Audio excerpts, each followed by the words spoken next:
Okay, take number, I don't know, I lost track. Hey everybody, this is my second book review and thank you for tuning in. It's been fun doing these. I'm having a lot of fun, as you can see. So bear with me. I'm trying not to edit these videos. So if there are things that happen in here, I'll just, you know, uh, hope that you're just gonna accept them for what they are. Anyhow, the book that I've decided to review for today is actually an ancient text, and it's called the Shiva Samhita. And this particular translation is by James Mallinson, but there are different translations out there, so feel free to choose whichever one works for you. However, James Mallinson has one that is online that you can download as a PDF. I don't know if he has it, but the link is out there. You can actually download the book basically. So if you're interested in getting a free book, it's out there. So I will start my review. So this is a core text of the Hatha Yoga, and it is said to be written between 13,000 to 15,000 AD, and it was written by an unknown author by the Ganges River in India. And it is addressed from Shiva, the Hindu god, to his divine companion Parvati. And it consists of different descriptions of asanas, yoga postures, and different ways of meditations, and also different pranayama or breath work. There's also a tantric vibe to this text because it talks about Kundalini rising from the root chakra to the crown chakra. And it also has descriptions of various mudras that one can practice and a bunch of yogic philosophy that I'm sure to go back to because I'm not sure I quite understood everything that the text had to say. So, I will start with chapter 1, and chapter 1 is called The Vital Principle. It is a discussion of the vital principle as the non-dual existence of life. So this principle of energy that is everywhere and that we're all made of. And so basically this is what this chapter is about. The quote I chose for this chapter was, I will read it to you. It says, "People in the world who are thus certain in their knowledge of what is and what is not to be done are freed from their sins, but only end up deluded." This is on page 3 of this text. So I took this to mean that certainty, or the idea that something is good or bad, is an illusion that makes people think they are free from sin, but in reality they are just delusional. Anyway, this was a bit confusing because soon after that quote I found this one, and the second quote says, "Through the power of sin there is sorrow. Through the power of good deeds, pleasure." Again, this was on page 7. The text itself calls for renouncing the world, and then goes on to say that when the yogi renounces both good and bad deeds, or in what I took to mean as achieving equanimity, they can move on to the next chapter, which is the next chapter in the book, and that chapter is titled Knowledge. The part they forgot to mention is that to actually get to that place where you're going to reach that equanimity space, it's going to take you lifetimes. So they forgot that little footnote, you know. Hey, FYI, it might take you more than one lifetime. Anyhow, what is interesting about this chapter is the description of the way the elements are created. So it says, "From space arises air, from space and air, fire, from space, air, and fire, water, from space, air, fire, and water, earth. And this quote is on page 19. As for chapter 2, which is entitled Knowledge, this is basically a description of the human body as a microcosm of the macrocosm. So it describes it as the universe, and it details the different energy channels of the body and the main chakras.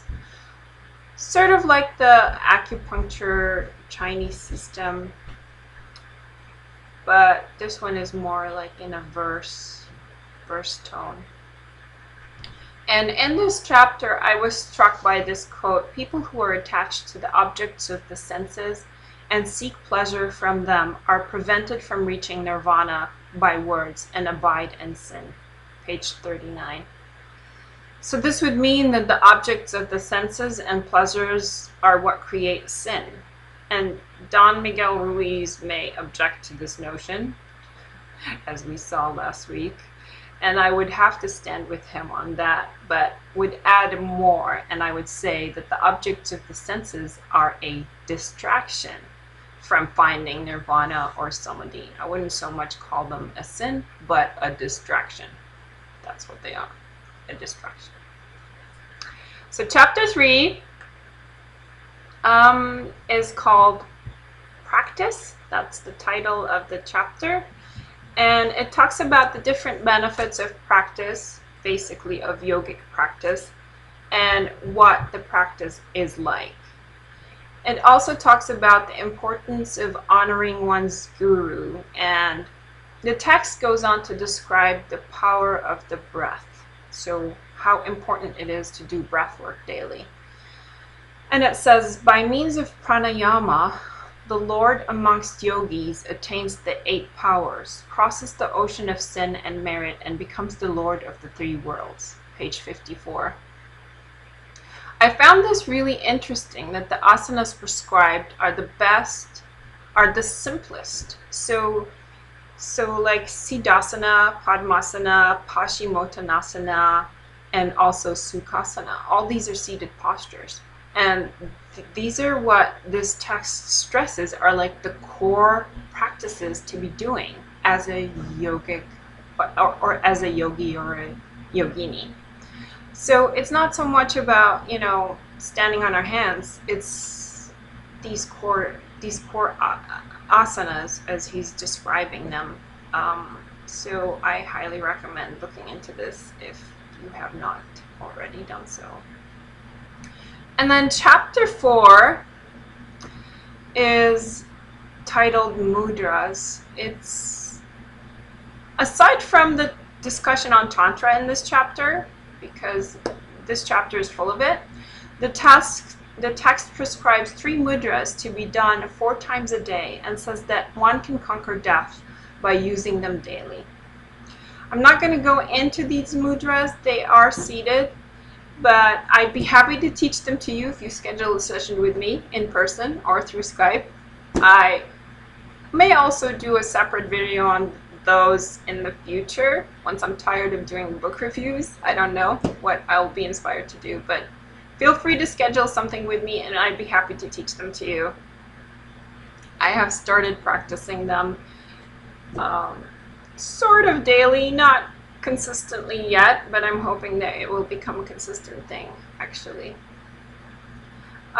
So chapter 5 is called Meditation, and it speaks of obstacles and types of practitioners, so different types of people who are practicing yoga, and meditation on various aspects, such as meditating on the 3rd eye and the skull, or the crown chakra, the throat chakra, and all the chakras really. And this chapter I found to be highly esoteric because it describes the process of Kundalini rising in detail, but it's got like visualization. So like an example would be imagining an ocean of milk in the space in your skull, and then as you are meditating and imagining this ocean of milk in your skull, You are also to imagine a moon rising in your crown chakra. So practicing this for 3 days, one will have a revelation. I practiced it the day before yesterday. I think I forgot yesterday, so I'll have to start again. I'll let you know if I do have a revelation. This particular one is on page 148 to 149. So this is basically the entire text. It's 5 chapters. It's a quick read as well, although it's sometimes difficult to grasp. You might have to read the verses over and over. I was surprised that it was not part of my readings that I'd done over the years doing yoga trainings. But I highly recommend this text for yogashalas out there and yoga teachers who are just starting out or maybe have not had the chance to read it or are not familiar with it. It's definitely one of those texts that are indispensable for a serious practitioner. So with this, I wrap up my second book review, and I hope that you enjoyed this. Please let me know if there are certain books you would like me to review. I'll be happy to consider them. And thank you for your patience while I find a new microphone, because I don't really have a microphone. I'm just using the one that's built into my PC. And I know there tends to be some background noise in these videos, so hopefully I'll get rid of that soon. And until next time, we'll see what book I'll be inspired to review. Take care and have a good week. Bye.